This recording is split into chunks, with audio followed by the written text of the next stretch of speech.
నమస్తే, welcome to our channel. నేను మీ నాగేష్. ప్రస్తుతం మనతో సీనియర్ జర్నలిస్ట్ జగదేవ్ గారు ఉన్నారు. సార్తో మాట్లాడు. నమస్తే అన్న. నమస్తే. అన్న, ఢిల్లీకి కేటీఆర్ వణికిపోతున్న కాంగ్రెస్ నేతలని వస్తుంది. అంటే వీళ్ళేమో కాంగ్రెస్ నేతలేమో కేటీఆర్ ఎప్పుడు అరెస్ట్ అవుతాడా, ఎప్పుడు జైలుకు పోతాడా అని చెప్పేసి ఆలోచిస్తున్నారు. ఇటు కాంగ్రెస్ బీజేపీ వాళ్ళు కూడా కొంతమంది అయితే చూస్తూ ఉన్నారు. మరి కేటీఆర్ ఢిల్లీ వెళ్ళడానికి కారణం ఏంది? వెళ్తే అసలు ఏం జరగబోతుంది? ఇక్కడ ఏంటంటే కరవమంటే కప్ప కోపం, విడమంటే పాము కోపం అన్నట్టుగా అన్న. ఎవరి యాడ్లు వాళ్ళు వేసుకుంటున్నారు ఇక్కడ. ఉమ్, కానీ కేటీఆర్ గారు అరెస్టు అనే వార్తలైతే మనం గత నెల రోజుల నుంచి చూస్తున్నాం. అవును. దీపావళికి బాంబు పేలబోతుంది, ఉమ్, దీపావళి తర్వాత బాంబు పేలబోతుంది అని ఓకే. రకరకాల వార్తలు రావడం. దానికి మన మంత్రి పొంగులేటి గారు కూడా ఆటం బాంబ్ అని చెప్పి. ఎస్ ఆటం బాంబు పేలబోతుందని మరొక హింట్ ఇచ్చారు. ఓకే. ఏంటి ఆటం బాంబు అంటే అందరూ ఊహించినట్టు బీఆర్ఎస్ పని ఖతం, ఉమ్, కేసీఆర్ గారి పని అయిపోయింది. ఇక్కడ ఇంకా బీఆర్ఎస్ లో బలమైన నాయకుడు ఇంకెవరైనా ఉన్నారంటే కేటీఆర్ గారు, హరీష్ రావు గారే. ఉమ్, కేటీఆర్ గారు కూడా అయిపోతే ఇంకా హరీష్ రావు గారు ఇంకేం ఉండదు అనే తలంపులో రీసెంట్ గా రేవంత్ రెడ్డి గారు కూడా ఉమ్. కొన్ని రకాల సంచలన వ్యాఖ్యలు చేశారు. మరి కేసీఆర్ గారు ఎందుకు ఇప్పటి వరకు రంగంలో దిగకపోవడానికి కారణం? అదే కదా ఇప్పుడు అందరికీ వచ్చే సందేహం అదే. ఉమ్, ఇప్పుడు కాదు, ఈవెన్ బిడ్డ అరెస్టు తర్వాత కూడా ఆయన మీడియా ముఖానికి రాలే, ఎటువంటి ఇవి చెప్పలే.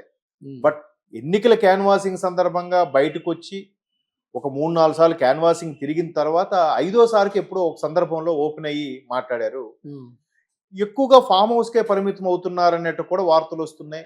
ఎక్కడైనా బీఆర్ఎస్ అలియాస్ టీఆర్ఎస్ ఓకే. మీద ఎవరైనా కౌంటర్లు కానీ సటైలు కానీ వేస్తే ఉమ్, దానికి మన అభిమన్యుడిలాగా కేటీఆర్ గారే సర్వశక్తులు ఒడ్డి దాన్ని డిఫెన్స్ చేస్తున్నారు. ఓకే. నెక్స్ట్ లెవెల్లో హరీష్ రావు గారు మాట్లాడుతున్నారు. ఉమ్, తర్వాత ఇంకెవరు నాయకులు లేరా?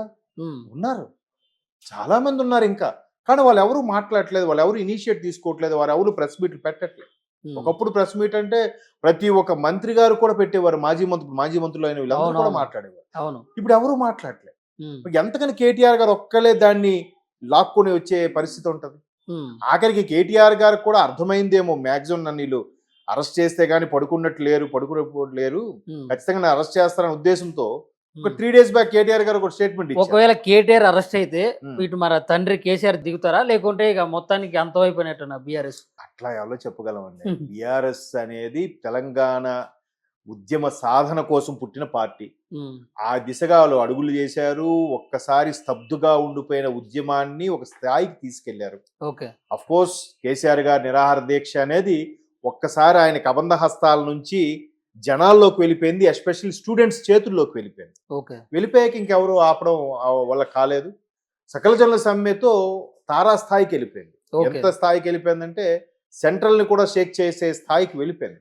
ఓకే. బట్ ఒక్క కేసీఆర్ గారే తెచ్చారు, ఆయనే జాతిపిత అనేది నా అభిప్రాయం ప్రకారం కరెక్ట్ కాకపోవచ్చు. కానీ ఆయన కూడా ఎక్కువ పాలు పంచుకున్నారు, ఆయన కానీ ఆయన కుటుంబ సభ్యులు. Even okay. కేటీఆర్ గారు కూడా ఉద్యమంలో పాల్గొన్నారు, చాలా చేసి. ప్రొఫెసర్ జయశంకర్ గారు, తర్వాత మన జేఏసీ చైర్మన్ కోదండరామ్ గారు లాంటి వాళ్ళు సారథ్యం వహించి ముందుకు తీసుకెళ్ళాక అందరి సాధనతో వచ్చింది.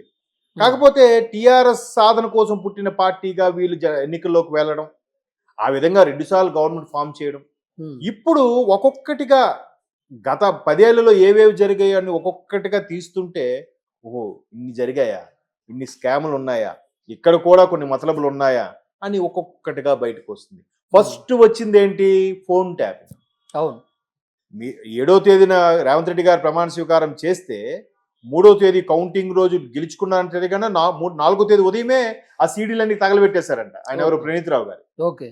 సార్ తర్వాత 11వ తేదీకి ల్యాండ్ క్రూజర్లు ఏవో కొన్నారు, విజయవాడలో బాడీ మార్ఫింగ్ కోసం పంపించారు, బుల్లెట్ ప్రూఫ్ జాకెట్ల కోసం పంపించారని వచ్చారు. అదొక స్కామ్. ఫోన్ ట్యాపింగ్ వ్యవహారం అయితే ఇప్పటికీ సినిమా ఇండస్ట్రీ కూడా షేక్ చేసేస్తుంది. అవునా? అవును. ఇకపోతే కాళేశ్వరం 1,00,000 కోట్లు అంటున్నారు. ఏంటి తీరా చూస్తే అక్కడ ఏదో మేడిగడ్డ దగ్గర చిన్న కుంగింది, ఇదయింది అంటున్నారు. దాని రిపేర్కే 100 కోట్లు అవుతుంది అంటున్నారు. అవుతుందిగా మరి. ఏంటి అసలు ఇంత పక్కాగా మిషన్ భగీరథ అన్ని చేసిన వ్యక్తులు ఇట్లాంటివి చిన్న చిన్న వాటికి ఎందుకు ఎక్కడ దొరికారు? అఫ్ కోర్స్ మన జనాల నేచర్ కూడా ఏంటంటే తెల్ల కాగితం అంతా వదిలేసి ఆ మచ్చను చూస్తాం.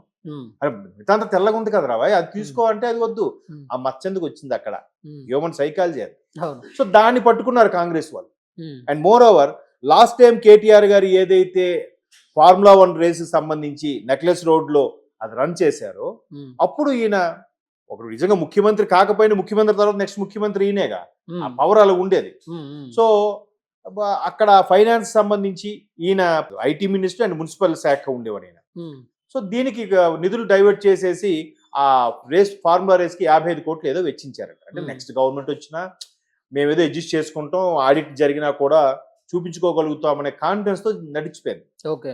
అప్పటి ప్రిన్సిపల్ సెక్రటరీగా ఉన్న అరవింద్ గారు ఎవరైతే ఉన్నారో ఆయనకి రీసెంట్ గా ఆ 55 కోట్ల వ్యవహారం ఏమైందని ఎంక్వైరీకి పిలిచినప్పుడు ఆయన ఈ వ్యవహారం అంతా చెప్పారు. ఓకే. అసలు ఒక జీవో లేకుండా లేదంటే ఒక ఆథరైజ్డ్ సిగ్నేచర్ లేకుండా ఒక శాఖకు సంబంధించిన నిధులు వేరే శాఖకి ఎలా మళ్ళీ చిన్న చిన్న ఆఫీసుల్లో ఫైనాన్స్ డిపార్ట్మెంట్ నుంచి ఒక మార్కెటింగ్ ఖర్చు పెట్టాలంటే ముందు మార్కెటింగ్ హెడ్ అనేవాడు ఫైనాన్స్ మేనేజర్కో లేదా ఎండీకో మెయిల్ పెట్టాలి. ఉమ్, మెయిల్ పెడితే అప్రూవల్ వచ్చిన తర్వాత అప్రూవ్డ్ ఆ ఫైనాన్స్ నువ్వు ఇవ్వచ్చు అంటేనే ఇస్తారు. ఉమ్, అలా కాకుండా ఎండీకి చెప్పకుండా అప్రూవల్ తీసుకోకుండా ఫైనాన్స్ కూడా మార్కెటింగ్ కూడా ఇచ్చేసాడు అనుకోండి, ఉమ్, అంటే వీళ్ళిద్దరు ఏదో ఆలోచి పడుతున్నారు అన్నట్టు ఫీలింగ్ వస్తుంది కదా ఎండీకి తెలియకుండా. అవును. మార్కెటింగ్ స్ట్రాటజీ చెప్తున్నా, బిజినెస్ లెక్కలు. ఓకే. వ్యవస్థ అయినా అంతే, ఒక శాఖకు సంబంధించిన కేటాయింపులు ఏవైతే ఉన్నాయో ఆ శాఖకు సంబంధించినవి ఉపయోగించాలి. ఓకే. అలా ఉపయోగించకుండా ఇటు మళ్లించడం వల్ల మంచి పనికే ఉపయోగించినా కూడా దారి మళ్లించినట్టే లెక్క. ఓకే. సో దాంట్లో భాగంగానే ఇప్పుడు ఖచ్చితంగా కేటీఆర్ గారు అరెస్ట్ అవుతారని వార్తలు వస్తున్నాయి. ఆయన కూడా అర్థమైనట్టుంది, ఆయన కూడా అరెస్ట్ అయితే ఉంది, వెళ్తా లోపలికి వెళ్ళాక జిమ్ములు యోగాలు చేసుకుంటా మరి కొద్దిగా తగ్గుతా, నెక్స్ట్ ఇమీడియట్ బయటికి రాగానే పాదయాత్ర చేస్తా, మీరు సిద్ధమా, నేను ఎలాగ మీరు నన్ను తొక్కు పెట్టినా మరి కాస్త బంతిలో పైకి లేస్తా అంటున్నాడు. అన్నా నేను అడిగేది అది కాదు, ఒకవేళ కేటీఆర్ కనుక లోపలికి వెళ్తే జిమ్ములో యోగాలు చేసే అదే కేసీఆర్ గారు బయటకు వస్తారా లేదా అనేది మీ అభిప్రాయం. అంతే. కేసీఆర్ గారు తర్వాత చూసుకునేది ఎవరు? ఇప్పుడు కుంటెత్తి లెక్క నడుచుకుంటూ వెళ్ళిపోతుంది. ఇప్పుడు కేటీఆర్ నడిపిస్తా ఉన్నారు, వేరే ఇంకెవరు బయటకు వస్తలేరా అని మీరే చెప్తున్నారు. కేటీఆర్ లోపల పోతే ఏడ మరి ఎవరు? తప్పకుండా కేసీఆర్ గారు రావాల్సిందే, ఎందుకంటే ఆప్షన్ లేదు. కేసీఆర్ గారు ఎలక్షన్స్ అయిన తర్వాత దురదృష్టవశాత్తు ఆయన వాష్రూమ్ లో ఎక్కడొక జారి పడిపోవడము, ఆయన తుంటేముకు ఆపరేషన్ అవ్వడం, దట్టు 70+ కదా, వయసు మీద పడిన తర్వాత మునుపటి అంత యాక్టివ్నెస్ అనేది ఉండదు. అవును. ఒకవేళ ఏ సర్జరీ అయినా లేటుగా ఆ జాయింట్ కలవడం కానీ సర్జరీ రికవర్ అవ్వడం కానీ లేట్ అవుతుంది. సో దానివల్ల కొంత అనారోగ్యం, కొంత వయసు మీద పడడం వల్ల ఆయన ఎందుకో ఫామ్ హౌస్ గా పరిమితం అవుతున్నారు అంటున్నారు. ఒకవేళ కేటీఆర్ గారు అరెస్ట్ అయితే ఖచ్చితంగా ఆయన బయటకు రావాల్సిందే, వస్తారు. ఒకవేళ రాలేని పరిస్థితిలోనే ఉంటే ఇంకా ఇంకేం నెక్స్ట్ ఆప్షన్ హరీష్ రావు గారే ఉన్నారు. ఒకవేళ కవిత గారు ఉన్నారు. పట్టించుకోపోతే హరీష్ రావు గారు పట్టించుకోపోతే అది మనం చెప్పలేము. ఎందుకంటే మొన్న రేవంత్ రెడ్డి గారు కూడా అదే వ్యాఖ్యలు చేశారు, ఇంకా ఆల్మోస్ట్ ఆల్ బీఆర్ఎస్ పని అయిపోయింది, కేసీఆర్ గారి పని కూడా అయిపోయింది, ఆయన మునుపట్లాగా ఎక్కడ స్పందించట్లేదు, రావట్లేదు, ఫామ్ హౌస్ కే పరిమితం అయ్యారని. చెప్పలేం, రాజకీయాల్లో ఏది ఎప్పుడు ఎలా యూటర్న్ తీసుకుంటుందో ఎవరు చెప్పలేరు. ఏమో ఇదే బీఆర్ఎస్ వేరే వేరే వేరే పార్టీలో విలీనం అవుతుందని కొన్ని వార్తలు వస్తున్నాయి, అలా అవ్వచ్చేమో. అలా గానీ అయితే అప్పుడు మళ్ళీ సెంట్రల్ నుంచి కొంత బలం వచ్చిన తర్వాత వేరేలా మారొచ్చేమో కదా, చెప్పలేం కదా. రాజకీయాల్లో ఏంటంటే అసలు ఏమీ కాదనుకున్నోడు ముఖ్యమంత్రి అవ్వచ్చు, అన్ని ఉన్నోడు ఎందుకు మరి ఎమ్మెల్యేగా కూడా ఓడిపోవచ్చు. ఎందుకంటే ఎన్టీ రామారావు గారిని, ఇందిరాగాంధీ లాంటి వాళ్ళని ఓడించిన ప్రజాస్వామ్యం అన్నది. సో ఈ రాజకీయాలు అంటారా, చెప్పలేం. మీరు అన్నట్టు కేసీఆర్ గారు అన్ని తానే నిలబడి ముందుకు నడిపిస్తారా, లేదంటే ఒక్కసారి కుంటు పడుతుందా అనేది మీ సందేహం. చెప్పలేం. కేటీఆర్ గారు అరెస్ట్ అయిన కొద్ది రోజులుగా బయటకు వచ్చారనుకోండి, మళ్ళీ బౌన్స్ బ్యాక్ అయినట్టేగా. నేను అడిగేది ఏంటంటే అన్న, ఇప్పుడు కేటీఆర్ ఢిల్లీ ప్రయాణం వెనుకున్నటువంటి అసలు రహస్యం ఏంటి? ఆ ప్రయాణం అనేది ఉపయోగపడుతుందా, ఉపయోగపడదా? అది ప్రజలకు కానీ కేటీఆర్కి కానీ?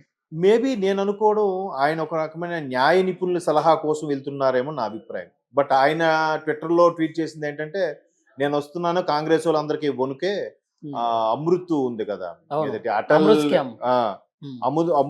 అటల్ స్కీమ్ పెట్టింది, దానికి సంబంధించి వీరు నీటి సరఫరా కింద కొన్ని మింగేశారు, చేసేశారు, కేంద్రం నుంచి నిధులు వాడేసి ఈ విధంగా ఆమ్యాం చేశారు అన్నట్టుగా ఏదో ఈయన ఒక పాయింట్ పట్టుకున్నాడు ఈయన. బట్ మేము తాటాకు చెప్పులకు మేము భయపడము, నువ్వు ఎప్పుడు వస్తావు, మేము గవర్నర్ ఆర్డర్స్ కోసం వెయిట్ చేస్తున్నాం నీ అరెస్ట్కి అని చెప్పి వీళ్ళు అంటున్నారు. మరోవైపు అదే బీజేపీ వాళ్ళు ఏమంటున్నారు, అసలు కేటీఆర్ని ఎప్పుడు అరెస్ట్ చేస్తారు, చేస్తారా చేయరా చెప్పండి అన్నట్టుగా వాళ్ళు రెచ్చగొడతారు. ఎట్లా ఉంటుందంటే ఇప్పుడు లేదు కానీ నా చిన్నప్పుడు ఎక్కువ కనుగోరు అబ్బా మనం పిచ్చోళ్ళ మాట్లాడుకుంటాం కానీ ప్రతిపక్షంలో ఉన్న అధికార పక్షంలో వాళ్ళు ఒకటేనబ్బా ఎవరు అధికారం ఉన్నా అందరి ఎవరెవరు పనులు అంటే అవుతాయని ఇప్పుడు అంటున్నారు. కాంగ్రెస్ బీజేపీ కలిసి ఉందంటారా? ఇప్పుడు ఒకటే అంటారా? తెలీదు అది చెప్పలేం. ఇప్పుడు మీరే అన్నారు కన్నా ఏమన్నాను? వాళ్ళు ఒకటే. ఆహా నా చిన్నప్పుడు అలా అనుకునేవారు అంటున్నారు. క్లారిటీగా వినండి మీరు. ఓకే. నా చిన్నతనంలో రాజకీయ నాయకులు వాళ్ళు ఒకటేరా ఎవరు అధికార పక్షంలో ఉన్నా ఎవరు ప్రతిపక్షంలో ఉన్నా అందరి పనులు అయ్యేవి. ఓకే. అలా ఉండేది ప్రభుత్వం అంటే. ఇప్పుడు